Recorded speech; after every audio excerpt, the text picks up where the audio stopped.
అనంత కరుణామయుడు అపార కృపాశీలుడైన అల్లాహ్ పేరుతో ప్రారంభిస్తున్న సూర అల్ ఫుర్ఖాన్ 6వ రుక్కు 79వ వివరణ. కానీ గమనార్హమైన విషయం ఏమిటంటే ఇంతకు మనిషి నడకకు ఉన్న ప్రాముఖ్యం ఏమిటి? అల్లాహ్ సత్పురుషుల ప్రత్యేకతలు తెలుపుతూ ప్రప్రథమంగా దాన్నే ఎందుకు ప్రస్తావించాడు? ఈ ప్రశ్నను కాస్త ఆగి పరిశీలిస్తే మనిషి నడక కేవలం అతని గతి గమన శైలినే అనరు అని తెలుస్తుంది. వాస్తవానికి అదే అతని బుద్ధి, అతని శీల స్వభావాల ప్రప్రథమ అభివ్యక్తి కూడా. ఒక మోసగాడి నడక, ఒక గూండా దుశ్శీలుని నడక, ఒక దుర్మార్గుడు దౌర్జన్యపరుడి నడక, ఒక అహంభావి దురహంకారి నడక, ఒక హుందాగల సంస్కారవంతుని నడక, ఒక నిరుపేద ఆగత్యపరుని నడక, అలాగే విభిన్న ఇతర విధాల వ్యక్తుల నడకలు పరస్పరం ఎంతో భిన్నంగా ఉంటాయి. ప్రతి దాన్ని చూసి సునాయాసంగా అంచనా వేయగలం ఏ నడక వెనుక ఎటువంటి వ్యక్తిత్వం మూర్తిభవించి ఉందో అని. కాబట్టి ఆయతుద్దేశం ఏమిటంటే రహమాన్ దాసుల్ని సాధారణ మనుషుల మధ్య సంచరిస్తూ ఉండగా చూసి వీరు ఎటువంటి వారో ఎటువంటి పూర్వ పరిచయం లేకుండానే మీరు వేరుగా గుర్తుపట్టేయగలరు.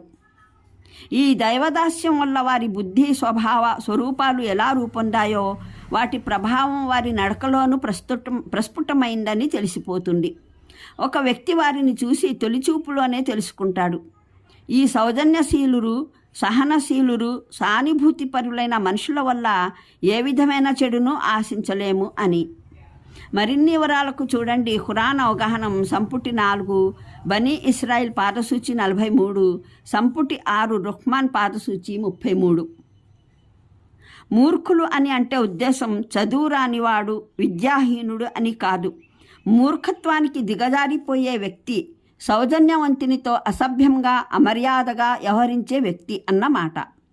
రహమాన్ దాసుల విధానం ఏమిటంటే వారు దూషణకు మారుగా దూషణ, అపనిందకు మారుగా అపనింద, అలాగే ప్రతి ప్రోకిరితనానికి అలాంటి పోఖ్రీ చేష్టకు పాల్పడరు. వారి ఎడల ఎటువంటి వైఖరిని అవలంబించే వారికి వారు సలాం చేసి తొలగిపోతారు. మరోచోట ఇలా చెప్పడం జరిగింది, మరి వారు ఏదైనా వ్యర్థ పలాపన విన్నట్లయితే దాన్ని పూర్తిగా ఉపేక్షిస్తారు. అయ్యా, మా ఆచరణలు మాకు, మీ ఆచరణలు మీకే, సలాము మీకు, మేము మూర్ఖుల వంటి పద్ధతి అవలంబించదలచలేదు అని అంటారు. వివరాలకు చూడండి ఖురాన్ అవగాహనం సంపుటి 6 అల్-ఖసస్ 55 పాదసూచికలు 72, 78. అది వారి పగటి జీవితం, ఇది వారి రేయి జీవితం. వారి రాత్రులు విలాసమయంగాను గడవవు, ఆటలు పాటలలోనూ గడవవు, నాట్యగాన కాలక్షేపాలలోనూ గడవవు, వ్యర్థ ప్రలాపనలు కథలు కల్పనలతోనూ గడవవు, లేదా లూటీలు దొంగతనాలలోనూ గడవవు. అజ్ఞానపూర్వకమైన ఈ ప్రసిద్ధ కాలయాపనలకు మారుగా వీరు ఈ సమాజంలో వేరు జనం. దైవం సన్నిధానంలో నిలబడి కూర్చొని పడుకొని ప్రార్థనలలో ఆరాధనలలో రాత్రులు గడిపేటటువంటి వారు. దివ్య ఖురాన్లో అనేక చోట్ల వీరి జీవితపు కోణాన్ని ఎంతో ప్రస్ఫుటపరిచి తెలుపడం జరిగింది. ఉదాహరణకు సజ్దా సూరాలో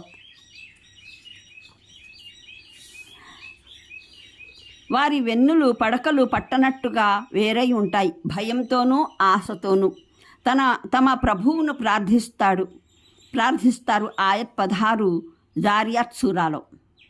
ఈ స్వర్గవాసులు రాత్రిళ్లలో బహుస్వల్పంగా నిద్రపోయేవారు. ఉషోదయ కాలంలో క్షమాభిక్షకే ప్రార్థనలు చేసేవారు. ఆయట్లు 17, 18 జుమర్ సూరా. ఇటువంటి అంతిమ పరిణామం ఒకే బహుదైవారాధకునిలా కాగలదా?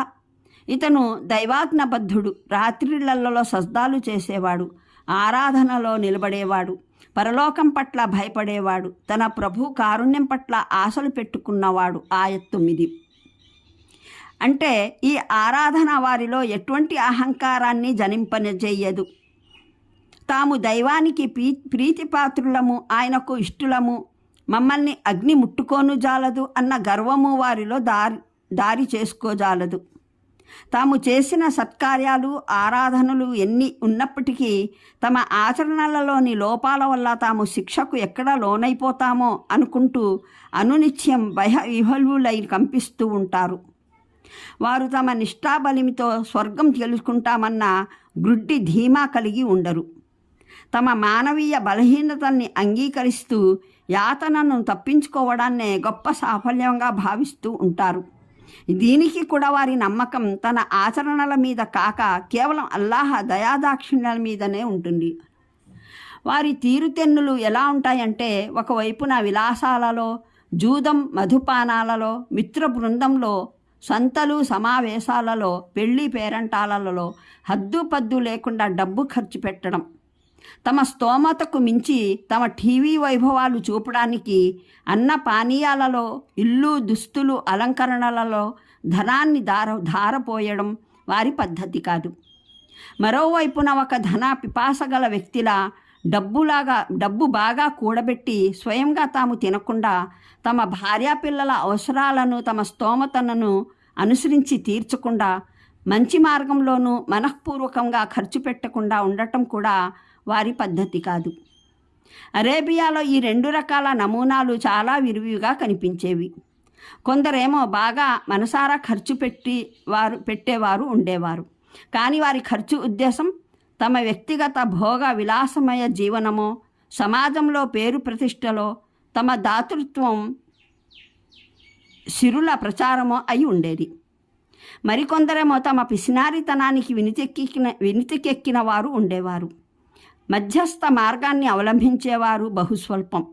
ఆ స్వల్ప సంఖ్యలో అందరికన్నా విశిష్టంగా కానవచ్చేవారు ప్రవక్త మహానీయులు సల్లల్లాహు అలైహి వసల్లం, ఆయన సహచరులు.